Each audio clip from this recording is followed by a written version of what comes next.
In the same way, if you've had light from God, there is a sense in which you are never the same, that you know where you are and you know what you have to do.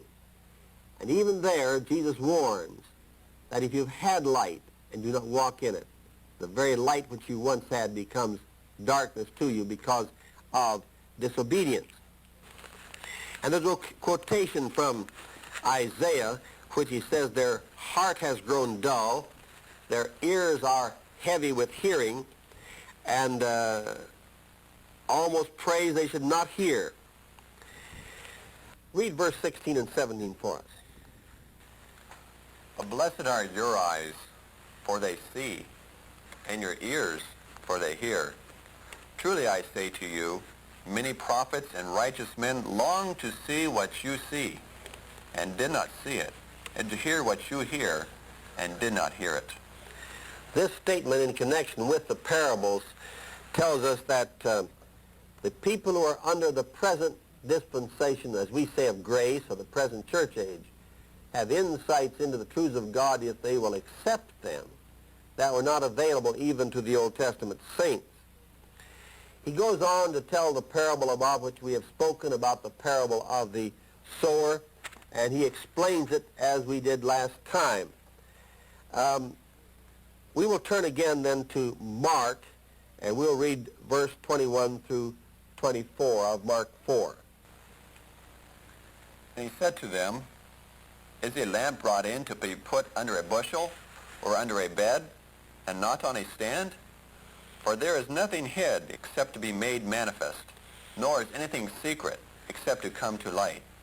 If any man has ears to hear, let him hear. And he said to them, Take heed what you hear. It's interesting that this phrase, if any man has ears to hear, let him hear, is repeated again in the book of Revelation by the Apostle John as he writes, in a sense from dictation, the 7 letters given to him on the Isle of Patmos to give to these churches on the mainland of what we now call Turkey, then the province of Asia, in Asia Minor. And he that hath ears to hear, let him hear. It is possible to hear the vibration in the air, the sound, with the outer ear, and never hear it with the inner ear. Your attention may be diverted, it may be distracted, it may never be grasped. Some parts you do not understand may seize upon your mind, and the parts you do understand may therefore be overlooked. And Jesus warned us that a man who has ears, who can understand, to whom the light has come, is responsible for what he does know. We have an amplification of this. To him who has will more be given. From him that hath not, that is, has very little, shall be taken away that which he seems to have. As you make use of what you know about God, the obedience opens the things of God to you. If you do not obey what you know, then you lose even that which you have. A person may very well have learned to play the piano, and yet if they do not continue to practice, they will lose their touch. Paderewski one time said, if I miss one day of practicing, I know it. He said, if I miss a week, musicians know it. If I miss a month, everybody knows it. It's just about that way with Christian practice. If you quit doing what you know, in one day, you will know it. In a week, sensitive Christians will know it. In a month, everybody will know it. Read just a word, Matthew 24 and 25, to start the next parable.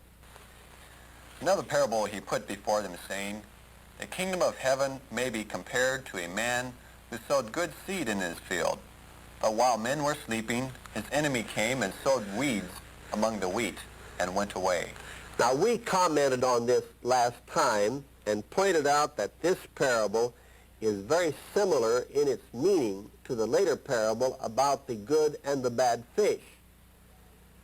This is an answer to those who try to create what we would call a perfect church. I would love to have a perfect church. I've never seen one, but I would love to have one if I wouldn't spoil it by being in it.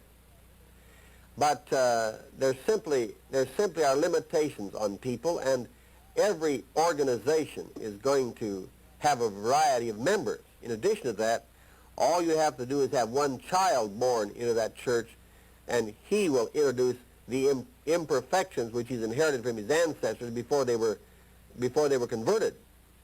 And so as soon as the second generation comes along, for sure, we have a major problem. In fact, the crisis time in every denomination really is in the second and third generation, because you can pass along buildings, constitutions, organizations, properties, and so on, but you cannot pass along spiritual experience. David Duplessis said it this way, that God has no grandsons. You're either born directly of God or you're not born at all. And you have to have a direct experience with God. And Jesus has taught here that as soon as you begin to have a body of genuine believers, then Satan comes along and sows imitation believers, which are here called tares, more properly in the Bible called darnel, a weed which looks very much like wheat until if you try to separate them, you might take up some wheat too. And so we don't separate that. I would point out, in case there are some who think we should not have church discipline, that it does not say you have to keep the cockleburs. There's no question about a cocklebur. It is not wheat. And there are some people, there's no question about whether or not they're Christian. They are not Christian, and the church can very well and properly deal with them. We'll turn to Matthew verse 31 and 32 following. Another parable he put before them, saying, "The kingdom of heaven is like a grain of mustard seed, which a man took and sowed in his field. It is the smallest of all seeds, but when it has grown, it is the greatest of shrubs and becomes a tree, so that the birds of the air come and make nests in its branches." Now, this is a parable of which there are a few side items we might mention. First of all, the technicality that the mustard seed is the smallest of all seeds. This is not literally correct. It'd be more correct to say it's a very small seed, but Jesus is using this in the general sense. There are very few seeds as small as or smaller than the mustard seed. In addition to that, this has been treated by some commentators by applying certain of their concepts of biblical interpretation. And there are those who believe that the mention of birds is always evil. And unfortunately, ladies, there are some who believe that the mention of a woman is evil. This is, I suppose, before the days of women's lib. But the idea here, if birds are evil, then this is talking about the superficial growth of the church until it becomes large enough for evil to come and lodge in its branches. I confess to you that this has never been a convincing argument to me, because it's bringing in from the outside and imposing a system of interpretation which is not inherent in the actual location here. As far as I'm concerned, it is the idea that the kingdom of God begins even with small beginnings and grows to a much more substantial size. We have it beginning here with the seed as small as a grain of mustard seed, and then getting large enough from that. It's not like a carrot or a parsnip or something else which has a larger seed even, but and yet becomes a plant which would not hold up a bird. This is a mustard seed which produces quite a plant and can get quite high. I understand that in some areas it can get as tall as a man. Most of the mustard I've seen has been in North Dakota and has been maybe perhaps waist high at the maximum, but it still has a fairly hard exterior around a pithy core, and birds could very well sit in its branches, a fairly substantial bird.